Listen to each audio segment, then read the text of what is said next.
So, you're coming to the end of your fast. You're on the last day of your fast. Congratulations. I'm going to talk to you about how to correctly end a biblical fast. I'm Pastor Steve. Our church is La Viña de Gracia in La Calera, Colombia, just outside the capital city of Bogota in Colombia. So how to correctly end a biblical fast. You've been following with us, and we're coming to the end of our 40-day declared time of prayer and fasting. Our campaign is called Declaring War in the Heavenlies and Victory on the Earth.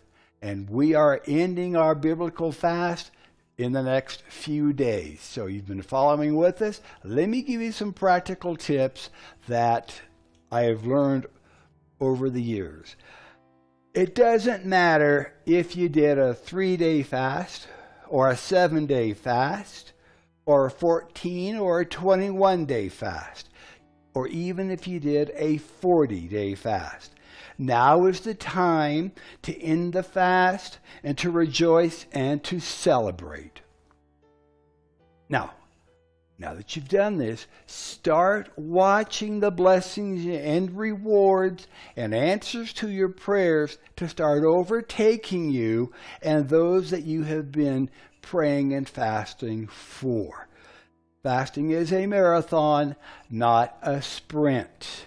But isn't it amazing how quickly the time has gone by?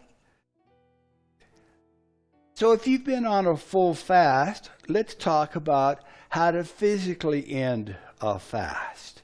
On a full fast, which is everything except for liquids, there are some things to remember as you begin to reintroduce foods into your system. This period of readjustment will vary from person to person, and it will depend upon the length of your fast, but you should expect to take it easy on solid foods for at least several days and even up to a week or so. The longer your fast has been, the longer you should wait to come back into a full solid food regimen. This period of the first few days of your fast will have resulted in the most rapid part of your weight loss as your body eliminates excess water and bulk materials.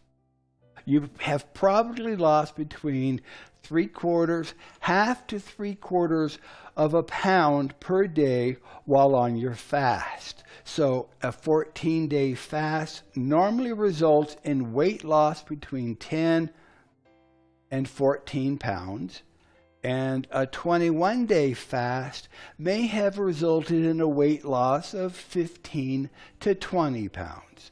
And there are very few of us that could not afford to lose 15 to 20 pounds, if we're being honest. You should expect to gain back between 5 and 10 pounds over the next week or so, maybe next 2 weeks, and by carefully monitoring your caloric intake, you can maintain a healthy body weight once again. Your stomach has been slowly shrinking, and by the end of your fast, the stomach's capacity is not as large as it was before you started. You might be surprised to find that it does not take a lot of food to fill it up. In fact, you might find that your pre-fast grazing habits and emotional feeding no longer exists. So why reintroduce bad habits now that you've completed your fast? The organs in your body that are usually involved in processing and digesting the food have taken a rest and will wake up gradually as you begin to eat solid foods once again.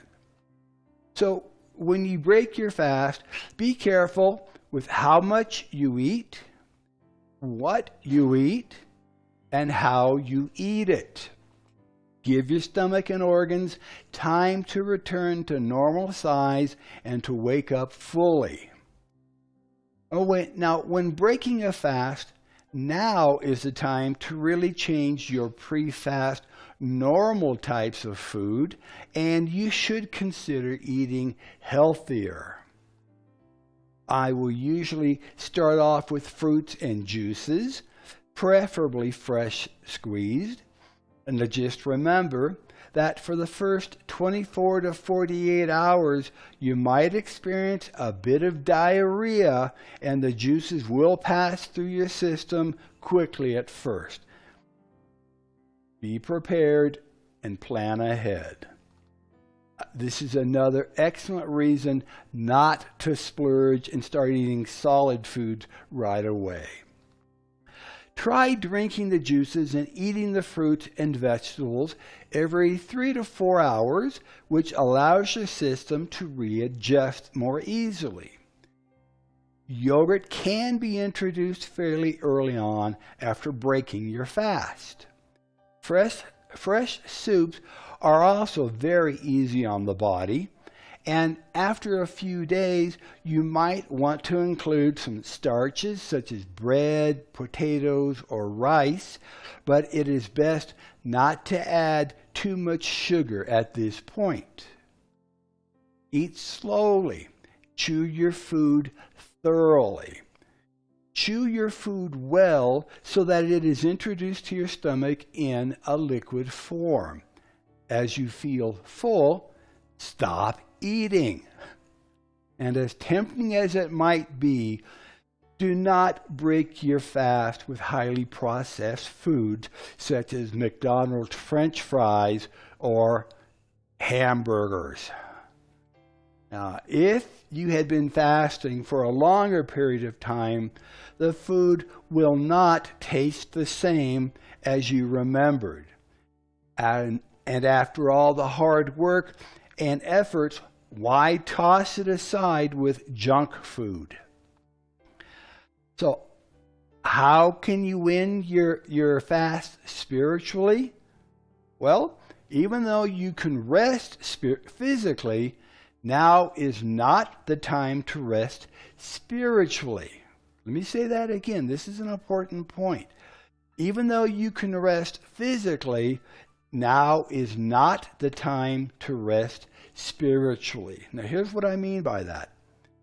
Your enemy, the devil, may try to tempt you or to attack you as you begin to walk in the blessings that are following after you.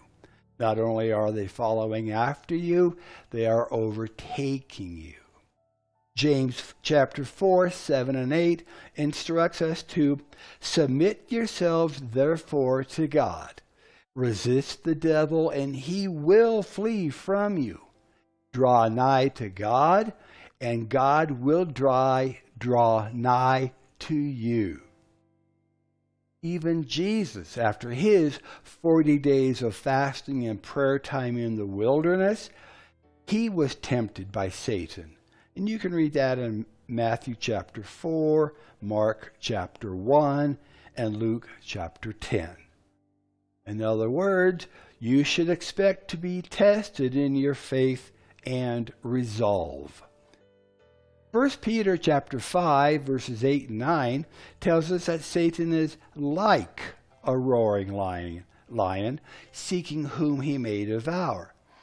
But remember, Satan is only like a roaring lion, and in reality has lost power over your life as a result of your fast.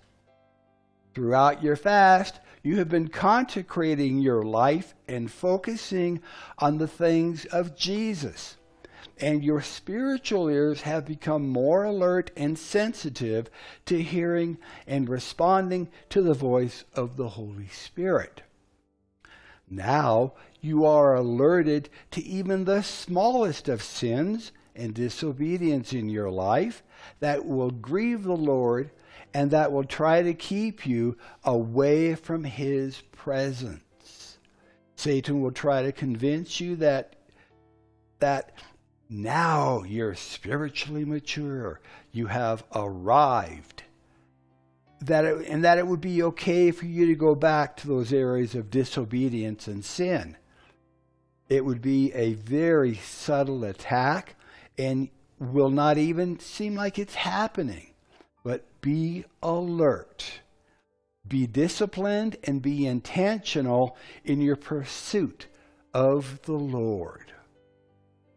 Now, as you have now finished your time of fasting, this would be an excellent time to give a celebration offering to the Lord. This offering should be something that is of importance to you, and it can be a financial offering or a time offering or even an offering of service and dedication to Jesus. Congratulations once again. You have run the race to win, and you can expect your prayers to be answered fully, completely, and publicly. Be sure to continue in your consecration and dedication. Do not let go of the spiritual momentum that you now have. Be sure to continue in prayer daily as you seek the Lord in all areas of your life, and consider making fasting a part of your spiritual consecration. Even if you decide to fast for 3 days every month, make it a declared time of fasting and prayer, and make it a matter of spiritual importance. May the Lord continue to bless you, to protect you, to prosper you as you continue to follow hard after Him. I'm Pastor Steve, and we'll see you next time. God bless you.